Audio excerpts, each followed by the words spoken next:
മാത്രല്ല ഈ പടച്ച വസ്തുക്കളെയൊക്കെ ഇതൊക്കെ നാശമുണ്ട്. ഇതിനൊക്കെ കുല്ലു ഷൈഇൻ ഹാലിക് ഇല്ലാ വജ്ഹ. റബ്ബല്ലാത്ത എല്ലാം ഈ ഭൂമുഖത്ത് അവന്റെ സൃഷ്ടികളാണ്. അവൻ മാത്രമാണ് ഖാലിഖ്. മറ്റുള്ളതൊക്കെ ഇവിടുത്തെ മഖ്ലൂക്കുകളാണ്.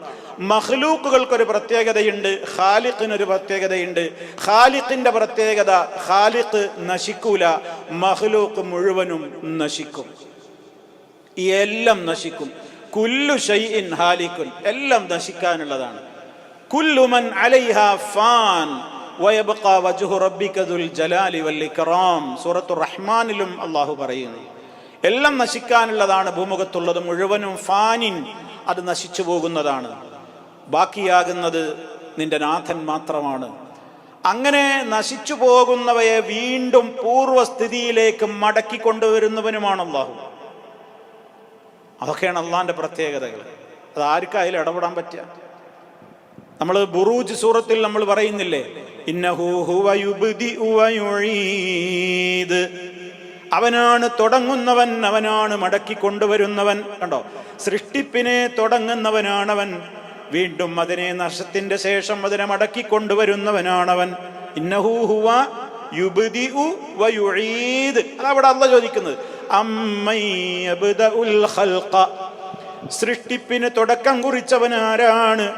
സുമ്മ യുഈദുഹു, പിന്നീട് അതിനെ അവൻ എന്ത് ചെയ്യുന്നു? അതിന്റെ പൂർവ്വസ്ഥിതിയിലേക്ക് തന്നെ മടക്കി കൊണ്ടുവരുന്നു. അല്ലാഹുവാണ് അല്ലാഹുല്ലദീ ഖലഖക്കും, അല്ലാഹുവാണ് നിങ്ങളെ സൃഷ്ടിച്ചത്.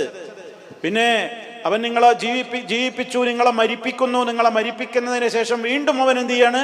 പിന്നെയും നിങ്ങളെ ജീവിപ്പിക്കുന്നു. അവനതൊന്നൊരു പ്രയാസേ ഇല്ല.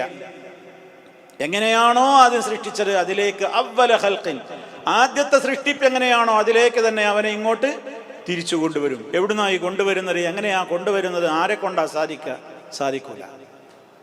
ഇതൊക്കെ റബ്ബിന്റെ വഹ്ദാനിയത്ത് സ്ഥാപിക്കുന്ന തെളിവുകളാണ്, തൗഹീദ് സ്ഥാപിക്കുന്ന തെളിവുകളാണ്. അതാണ് അല്ലാഹു ഇതൊക്കെ അങ്ങനെ എടുത്തെടുത്ത് പറയുന്നത്. അമ്മൻ യബ്ദഉൽ ഖൽഖ സുമ്മ യുഈദുഹു, അതൊക്കെ അവന് നിസ്സാരാണെന്ന് പറഞ്ഞിട്ടുണ്ട്. സൂറത്തുർ റൂമിലെ 27-ാമത്തെ ആയത്തിൽ അല്ലാഹു അവന്റെ ഖുദ്റത്ത് എടുത്ത് പറയുന്നുണ്ട്. വഹുവല്ലദീ യബ്ദഉൽ ഖൽഖ സുമ്മ യുഈദുഹു വഹുവ അഹ്വനു അലൈഹി എന്നാ അവിടെ പറയുന്നത്. അവനാണ് സൃഷ്ടിപ്പിന് തുടക്കം കുറിച്ചവൻ, പിന്നീട് അതിനെ മടക്കി കൊണ്ടുവരുന്നവനും അവനാണ്. ഇതൊക്കെ വലിയ പ്രയാസമുള്ള സംഗതിയല്ലേ എന്ന് ആർക്കും തോന്നണ്ട. അല്ലാഹു ഉടനെ പറയണു, വഹുവ അഹ്വനു അലൈഹി, അത് അല്ലാഹുവിനെ സംബന്ധിച്ചിടത്തോളം വളരെ നിസ്സാരമാണ്. വഹുവ അഹ്വനു അലൈഹി, അല്ലാഹുവിന് അതൊക്കെ നിസ്സാരമാണ്, ഒന്നും അവനൊരു പ്രശ്നമല്ല. എപ്രകാരം അത് മടക്കിക്കൊണ്ടുവരണോ അതൊക്കെ അവന് കഴിയും. അതിലൊന്നും ഒരാൾക്കും ഒരു ഇടപെടലുമില്ല. ഇനി ഇതിലൊക്കെ ഇടപെടലുണ്ട് എന്ന് വിഡ്ഢികളല്ലാതെ പറയൂല, അവരത് പറഞ്ഞുകൊണ്ടേയിരിക്കും. അതേ അവസരത്തിൽ റബ്ബ് കൃത്യമായിട്ട് അവന്റെ ഖുദ്റത്തും അവന്റെ വഹ്ദാനിയത്തിന്റെ ദലായിലുകളെ, തെളിവുകളെ വളരെ കൃത്യമായി ഏത് ലളിത ബുദ്ധിക്കും, ഇതിനൊന്നും അമിത ബുദ്ധിയൊന്നും ആവശ്യമല്ല. വലിയ ശാസ്ത്രജ്ഞനോ വലിയ അക്കാഡമിക്കൽ തലത്തിൽ ഉന്നതമായ വിവരമുള്ളവനോ ഒന്നുമല്ല. കാരണം ഖുർആൻ സംസാരിക്കുന്നത് സാധാരണക്കാരടക്കമുള്ള എല്ലാവരോടുമാണ്.